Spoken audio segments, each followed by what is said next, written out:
A scandal in one of our universities. Professor Peter Ridd has been sacked. Ridd is a marine scientist and has been fired by James Cook University after questioning claims by colleagues that global warming is destroying the Great Barrier Reef. I was saying that almost all the Great Barrier Reef science saying that the reef is almost dead isn't properly check tested and replicated, and therefore the work coming out of some prestigious organisations cannot be trusted. I was then hit with serious misconduct allegations, told to remain silent about the allegations that were being made against me. I refused to do that. I spoke about it, and I got, in the end, close to 40 serious misconduct allegations, mostly associated with the fact that I would not remain silent. Let me tell you why this is appalling, why Science Minister Zed Seselja has got to step in. We can't get good science if we cannot debate. And nowhere do we more need debate and good science than with the great global warming scare. We have politicians that are today destroying our cheap and reliable electricity system, driving coal-fired power stations out of business because of claims that man's emissions of carbon dioxide are heating the world dangerously. Now, this is a huge economic change and it's driving up your power bills. It's shutting down businesses. It's threatening to now shut down huge coal mines. Even electricity companies like AGL now say quite openly they will quit coal-fired electricity and just sell us the green energy that we're increasingly forced to use. Let's be honest, things need to change. So at AGL, we are getting out of coal. So it is critical that these massive changes are based on good science. But are they? In fact, there's reason to think that the science has been overcooked. For instance, we haven't seen anything like the kind of warming that was predicted. Yet so many people say, well, there must be something to this global warming scare. Else, why don't more academics question it? Funny you should ask that. The late Professor Bob Carter, he was one of the first scientists to point out that the global warming predicted had in fact paused for most of this century.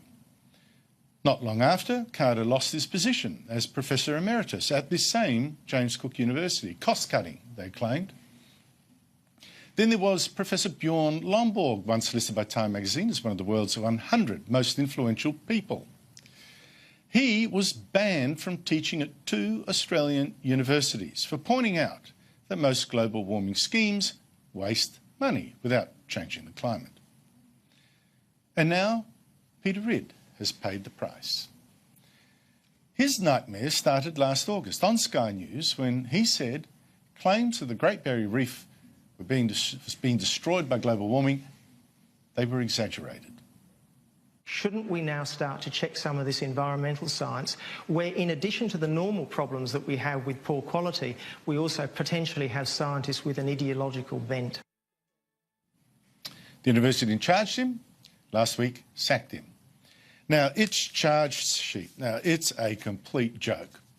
First it claims Ridd sensationalised his comments to attract attention. You know, how many alarmist scientists would you sack for that offence? Starting with Tim Flannery. Remember him telling us our dams would never fill again? James Cook University also claims Ridd criticised published work. But isn't criticising science, debating science, essential to exposing mistakes? And then the university says Ridd demonstrated a lack of respect for his colleagues in doing all this. Seems to me this university is demanding groupthink. And the message this sends to other scientists who also doubt the global warming scare, and I've talked to a few of them, it's chilling.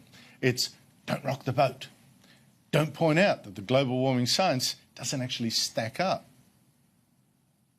What a shameful day for Australian universities and Australian science.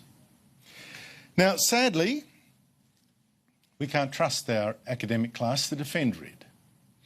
It's going to be up to you. You see, Peter Ridd is taking on this university. He's already spent $24,000 of his own money on legal fees. He expects to spend another $15,000. And he'd like your help in chipping in for some of the rest, $260,000 all up. Isn't it an incredible amount of money just to defend yourself? But RID, this is a good sign, has already raised nearly $230,000 of that. It's amazing. Please help to top it up by going to the GoFundMe website for the Peter Ridd Legal Action Fund. The address is on your screen. Defend Peter Ridd. Defend science. Do not let the enemies of free speech win.